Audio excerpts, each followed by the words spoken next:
안녕하세요. 주식메이트 주마태입니다. 11월 4일 방송을 시작하도록 하겠습니다. 먼저 시황에 대해서 말씀을 드릴 텐데요. 코스피가 제법 많이 상승을 했죠. 오늘 1.4%는 상승했고요. 저는 계속해서 단기적으로는 하락을 예측하고 있었는데 보기 좋게 돌려버리면서 일단 저항대를 빨리 가는 모습입니다. 원래 단기 저항대는 저는 2134포인트, 위로 가면 2134포인트, 아래로 가면 2020포인트까지를 보고 있었는데요.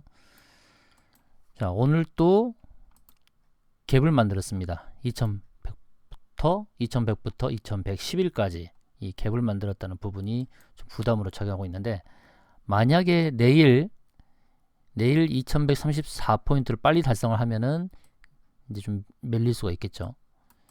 좀 종목으로 보나 또는 지수 측면에서 본다 그러면 이 일목균형표 상단의 구름층, 이 자리는 저항 역할을 하거든요. 2134포인트입니다.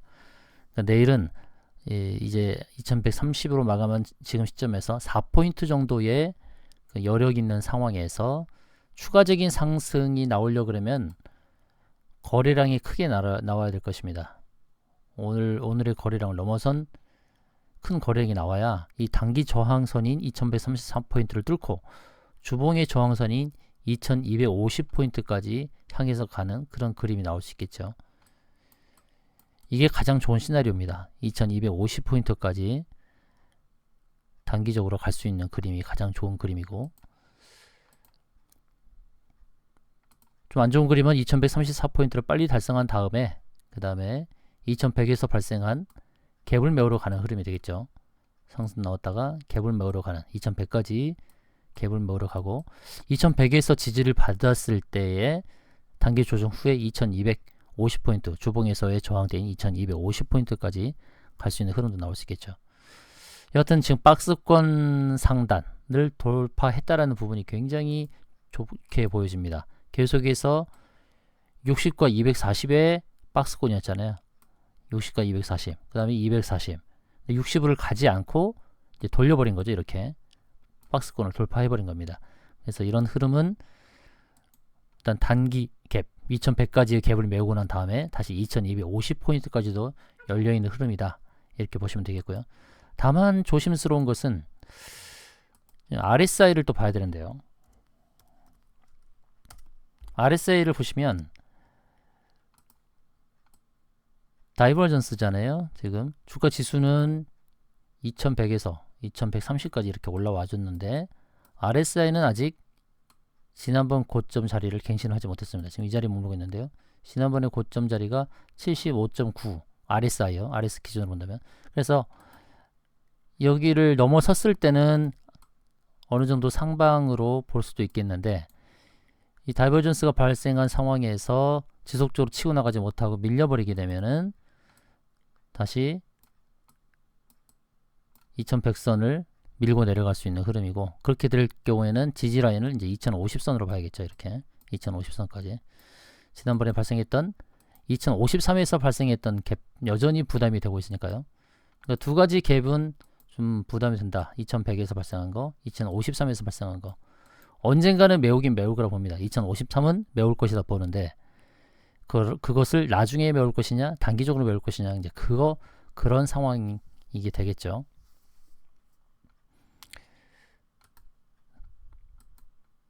코스닥은 조금 여유 있다고 계속 말씀드렸습니다. 코스닥은 여전히 240선까지도 가지 않은 상황이기 때문에 코스피보다는 코스닥이 아직 저항대 686, 687 이 부근까지는 상승 여력이 있다는 거죠. 대략 한 20포인트 정도가 될 텐데, 그렇게 되면 3% 정도의 상승은 좀 더 남아있죠. 코스닥은요. 근데 코스피는 단기 저항에 부딪히는 영역이다 라고 말씀을 드릴 수 있겠습니다. 좀 이제 종목에 대해서 말씀을 드릴 텐데요. 첫 번째는 펩트론이라는 종목입니다. 일전에도 펩트론 추천을 드렸습니다. 단기로는 120선에 부딪힐 수 있는 자리다라고 말씀드렸는데, 오늘 7% 상승하면서 단기 저항권에 다다른 영역 상황입니다. 오늘 거래량이 크게 일어났는데요. 오늘 같은 거래량 88만 주 정도의 거래량이 발생한다면 이 일봉이 120선은 그냥 뚫고 가지 않을까라고 보고 있습니다. 실질적으로 작용할 수 있는 큰 저항 영역은 19,000원대죠. 19,200원 정도 되겠네요. 19,200원대. 1차 저항대는 이제 15,000원, 2차는 19,200원 이렇게 되는데 거래량 패턴을 봐서는 19,200원까지 갈 수 있는 충분한 상황이다 라고 말씀드릴 수 있겠습니다. 두 번째는 린드먼 아시아라는 종목입니다. 린드먼 아시아. 이 종목은 어제 오늘 거래량이 크게 일어났습니다. 크게 일어나면서 주가 상승도 이렇게 컸죠. 단기적으로 120선에 부딪혔고요. 다음 갈 수 있는 자리는 4,700원 부근까지는 갈 수 있다고 봅니다. 4,700원. 오늘이 4,100원이니까요. 앞으로 한 16% 정도 상승 여력이 남아 있지 않을까. 더 크게 본다 그러면 5,300원 라인까지도 갈 수 있는 종목입니다. 최고 저항 라인은 5,300원이죠. 그래서 1차 저항은 4,680원, 4,680원. 2차 저항 라인은 5,300원이 되겠습니다. 5,300원. 거래량이 크게 일어나서 추가 상승 여력이 큰데 조정을 주고 갈 수가 있는 흐름입니다. 조정 주고 갈 수 있는 흐름. 그래서 조정의 영역에서 매수를 정말 잘하는 게 중요하겠죠. 이와 비슷한 차트가 어떤 거였냐면 이제 지난 목요일날 추천드렸던 버킷 스튜디오라는 종목이 있었거든요. 버킷 스튜디오하고 비슷하죠. 흐름이. 버킷 스튜디오도 단기 저항대를 뚫어버리고 매물대 위에 안착을 해버렸거든요. 제가 두 번의 조정을 줬을 때, 이 조정 줬을 때 지지라인을 잘 보고 이 종가에 제가 말씀을 드렸거든요. 2060원 종가에. 근데 그 다음날 상한가까지 가버렸거든요. 우리가 유념하게 봐야 될 게 이 거래량입니다. 거래량이 크게 일어났죠. 이런 것 때문에 린드먼 아시아도 오늘 같은 거래량 한 번만 더 이루어진다면 15% 이상의 큰 상승도 나올 수 있는 구간이라고 판단이 됩니다. 다음은 MP한강이라는 종목입니다. MP한강도 최근 3일 동안 거래량이 크게 일어났죠. 평소에 거래량은 20만 주, 10만 주 이랬거든요. 근데 목요일은 1900만 주, 금요일은 2400만 주, 오늘은 1500만 주 이러면서 3일간 거래량이 폭발했습니다. 그리고 매물대 위에 자리를 잡고 있고 다음 보이는 저항대는 1300원대에 있는 240선에 있습니다. 240선. 앞으로도 30% 이상의 그런 상승의 여력이 남아있는 종목입니다. 1300원 넘어서 1380원까지도 열려있는 그런 종목으로 보여집니다. 거래량의 패턴을 봤을 때는 추가 상승 여력이 굉장히 큰 종목이다 라고 말씀드릴 수 있겠죠. 다음은 수산중공업입니다. 수산중공업 4일째 윗골이다는 흐름. 그렇지만 지금 240선을 계속해서 뚫고 눌러주는 흐름. 이런 흐름이라면 상승에 대한 의지가 굉장히 강하고 1800원이 넘는 데까지의 상승이 나올 수 있는 그런 상황으로 보여집니다. 지금 거래량도 크게 늘고 있고요. 상반기 영업이익이 56억 나왔습니다. 올해 예상되는 영업이익이 100억이라면 현재 시가총액 864억은 저평가된 상황이라고 볼 수 있겠습니다. RSI를 보셔도 지금 지난번 과열권 상락 도달했다가 지금 밀려있지만 추가적으로 상승이 나오면 전 RSI 고점을 넘길 수 있는 부분이고, 그런다고 했을 때는 궁극적으로 1800원대 매도가 가능한 그런 종목으로 인지하시면 되겠습니다. 다음은 한미글로벌이 되겠는데요. 한미글로벌은 미세하게 본다 그러면 이렇게 윗꼬리 잡는 부분에서 이렇게 추세를 맞고 빠지는 거지만 실질적으로 보면 고점을 계속 높여가는 흐름이 나오고 있죠. 앞에 보이는 120선은 큰 저항 역할을 못할 것이다. 그렇게 간주가 되고 있고, 매도 목표가는 9,800원으로 잡으시면 되겠죠. 9,850원 정도. 상반기 영업이익이 200억 났습니다. 근데 시가총액이 1,000억밖에 되지 않습니다. 이런 저평가된 종목은 지금 놓치지 않고, 이렇게 기관 외인들이 놓치지 않고 거래량 일으키면서 올리는 상황이다 보고 있고, 지금 9,800원, 9,850원 자리가 1차 저항이 되겠지만 최종적으로는 이렇게 11,000원까지도 갈 수 있다라고 보고 있습니다. 11,000원. 현재 저평가 국면을 생각했을 때 1차 9,850원, 2차 11,000원 이렇게 2차 저항 마디까지 기억하시고 대응해 보시는 게 어떨까 이렇게 말씀을 드리겠고요. 다음은 인피니트 헬스케어입니다. 인피니트 헬스케어가 전고점을 갱신을 하면서 이렇게 의미 있게 고개를 쳐들었습니다. 지금 120선은 쉽게 돌파했고 240선에 대한 테스트 하는 과정이 되겠죠. 이 저항 라인을 테스트 한번 하러 가겠죠. 6,200원 정도가 되겠고, 그 자리를 돌파하게 되면 윗선까지 이렇게 갈 수 있죠. 그 자리는 6,750원 자리입니다. 6,750원. 6,200원 1차 저항마디, 2차 마디는 6,750원.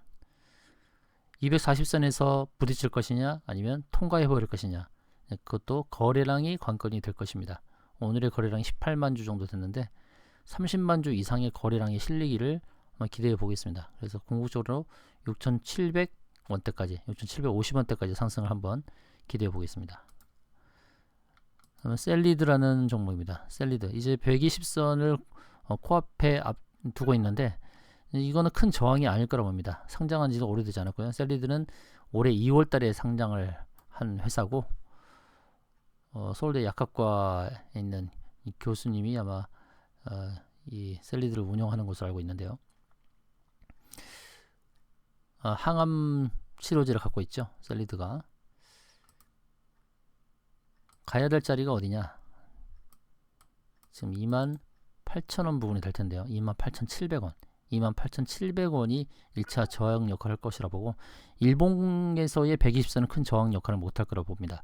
그래서 28,700원대까지의 상승이 나올 수 있다 보고 있고, 최근 한 달간의 거래량 보시면은 상승의 의지를 제대로 확인시켜 주고 있죠. 다음은 부강약품입니다. 부강약품, 뒤늦게 상승에 가담한 종목이고요. 오늘 최근 3개월 동안의 고점을 넘어선 거죠. 고점을 넘어선 겁니다. 이런 흐름이면 셀리드처럼 120선은 큰 저항 역할을 못할 것이라 보고 있고요. 그럼 부강약품도 1차 저항 마디 가격은 16,400원이 될 테죠. 16,400원. 추가적인 상승이 나왔을 때는 18,000원이 넘어서는 흐름도 나온다고 보고 있습니다. 1차는 16,400원, 2차는 18,200원, 이렇게 대응이 가능한 종목이다, 이렇게 말씀드릴 수 있겠고요. 다음은 쇼박스라는 종목입니다. 쇼박스. 쇼박스는 4,550원부터 크게 주가가 빠졌다가 반등 나오고 쌍바닥 만들고 이렇게 N자형 패턴으로 상승이 나왔죠. 근데 중요한 것은 윗골이 달았던 이 전고점을 넘어섰다는 거예요. 넘어섰죠. 오늘 음봉이 나오긴 했어도 3,500원 넘어섰단 말이에요. 그러면 이제 상승했을 때 가로막히는 부분은 이런 3,800원 근처가 되겠죠. 3,800원, 정확하게는 3,790원으로 나와 있는데 3790까지의 상승을 예상해 볼 수 있겠습니다. 쇼박스도 고점을 높여가는 형태, 전고점을 넘어섰다라는 부분, 이런 부분 때문에 3,790원의 목표가를 두고 매도는 3,780원 해야겠죠. 3,790만 터치를 할 수 있기 때문에 3,780원 한번 매도로 대응하시는 것을 또 권해드리겠습니다. 다음은 에스코넥이라는 종목입니다. 에스코넥. 에스코넥이 최근 한 달간의 거래량이 굉장히 좋았죠. 거래량 활발하게 움직였고요. 120선을 타고 주가가 하락하는 것처럼 보였지만 그 자리를 딛고 올라섰습니다. 이제는 240선 위에 올라섰죠. 갈 수 있는 자리는 정해졌죠. 1900원대. 1900원대까지의 상승을 볼 수 있는데 정확하게는 1915원이니까 1900 오면은 매도로 대응하시는 게 좋을 것입니다. 현재까지 1735원인데요. 240선에 안착하는 흐름, 1730원대에 안착하는 흐름 이후에 1900원대까지 상승이 나올 것이다, 이렇게 보고 있습니다. 이 10종목을 다 소개를 드렸는데요. 항상 분봉 상황도 체크를 한 겁니다. 저는 15분 분봉 상황에서 마감 상황이 어땠는가, 좀 에스코넥 오늘 주가가 하락을 했다가 막판에 이렇게 반등에 성공하는 모습, 그리고 쇼박스의 15분도 마찬가지로 눌러주고 이렇게 V자 상승이 나왔던 모습, 15분 봉입니다. 다음은 부강약품. 부강약품은 큰 조정 없이 하루 내내 이렇게 상승 의지를 보여줬던 종목입니다. 내일도 기대할 수 있겠고, 셀리드도 장 초반에 상승을 주고 조정 줬다가 꾸준하게 상승의 패턴을 이어갔던 오늘 하루의 흐름이었고, 인피니트 헬스케어 15분 봉에서 움직였다가 조정 주고 다시 오후장에 상승의 흐름을 이어갔던 상황입니다. 또 한미글로벌도 장 초반에 크게 상승을 주고 밀렸지만은 오후장에 상승을 패턴을 유지했던 종목이었고요. 수산중공업도 N자형 패턴의 상승 눌러주고 있지만 다시 또 재차 상승할 수 있는 15분봉을 봤을 때 기존에도 이렇게 보시면 계속 N자형 패턴이죠. 눌러주고 반등 주고 눌러주고 상승 주고 눌러주고 이제 눌러줬으니까 이제 또 내일은 또 상승이 나올 수 있는 상황이 아닐까 싶습니다. MP한강도 조금 전에 봤던 수산중공업 같이 N자형 패턴이죠. 눌러주고 상승 나왔다가 눌러주고 이건 M자네요. 다시 또 상승 나올 수 있는 그런 또 초입이 있습니다. 린드만아시아 오늘 참 초반에 크게 상승 주고 눌러주고 고점을 조금씩 높이는 그런 패턴이 나왔다는 거고, 펩트론은 상승을 그렇게 깨지 않고 움직였던 모습이죠. 그래서 오늘 10종목 다 장의 흐름에 따라서 내일의 장에 조금 더 좋은 상승을 이어갈 수 있는 종목들만 엄선해서 이렇게 10종목을 안내 드렸습니다. 감사합니다.